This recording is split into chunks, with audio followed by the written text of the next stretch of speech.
The prevailing westerly winds, blowing inland from across the Pacific Ocean, form moisture-laden clouds that are blown eastward over the land, passing over portions of Utah.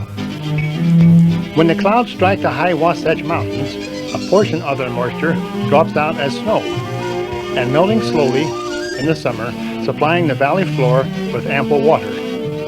Were it not for these westerly winds, the entire Wasatch Front would be a barren desert, and 90% of the population of Utah would not be living along the Wasatch Front. 15 miles northwest of Fillmore, Utah, and rising several hundred feet above the valley floor is this formation, Bohavant Butte. Historical geologists, however, tell us it is the eroded remains of a volcano that erupted during the Lake Bonneville epoch thousands of years ago. While the volcano was active, the ashes and cinders were blown toward the east side, making that side higher. Proof that the prevailing westerly winds have been blowing for thousands of years.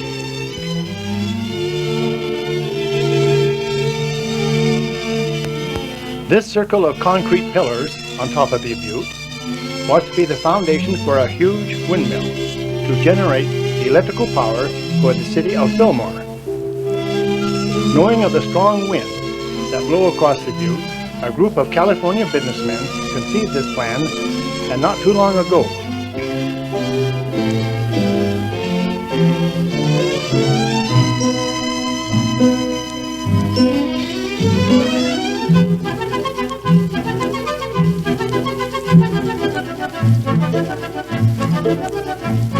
This building was to house the electrical equipment. However, the project was never completed. The butte is mostly cinders, with some igneous rock near the top. Seeds from this plant could have been blown here by the wind. Spores from these two species of lichens would have to have been picked up from the valley floor and deposited here by the wind. Plant life is very scarce in this dry, barren soil of this ancient volcanic cylinder cone.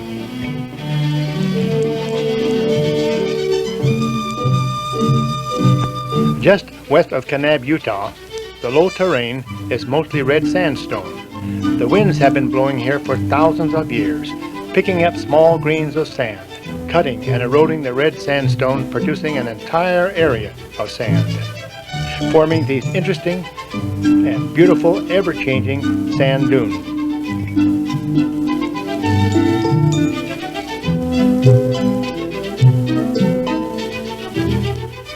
In another part of southern Utah, a different form of geologic conditions exists. Huge sandstone monoliths standing in an area of very little rain and vegetation.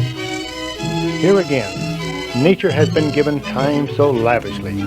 For countless centuries, wind has played a very important part in carrying off the loose sand particles, and in the process carves and erodes these red sandstone monoliths, producing these interesting and world-famous formations.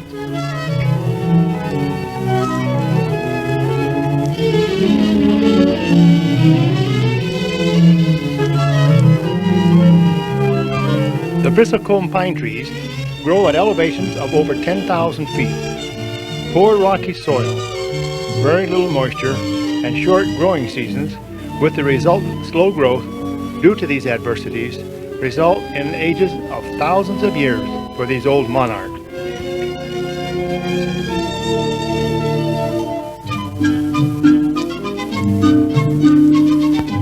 Looking at a cross-section of the trunk of these interesting old trees, the white cambium layer just under the bark transports all the nutrients and manufactured foods between the roots and the leaves. The strong winds at these high elevations pick up sand particles in the summer and ice crystals in the winter and slowly erode the trunk away, destroying the life-supporting cambium layer. Nature seems to be competing against herself. The tree, ever struggling for life, the wind cutting and eroding away portions of the tree. One half of this trunk is eroded away, but on the right, a small portion of the cambium layer, protected by the bark, keeps part of the tree alive. This old Methuselah is 4,600 years old.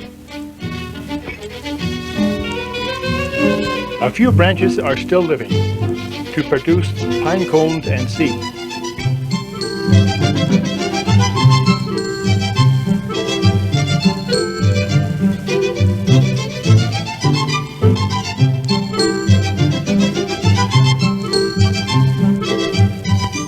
Wind is enjoyed by many.